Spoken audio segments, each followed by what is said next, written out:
Көп әйелдер ай сайынғы етеккірдің келген кезде ауырсынуды норма деп ойлайды. Бірақ ол норма емес, қыздар. Бүгін бізге 3 пациент келді, үшеуінде де сондай белгі уақытылы тексерілмеген миомаға айналған, тағы ауырсыну бар, тағы басқа.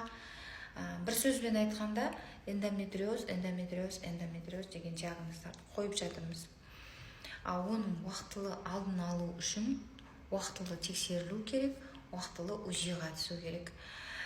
Қыздар, денсаулықтарыңыз бірінші орында болуы керек. Соны сіздер есте сақтаңыздар.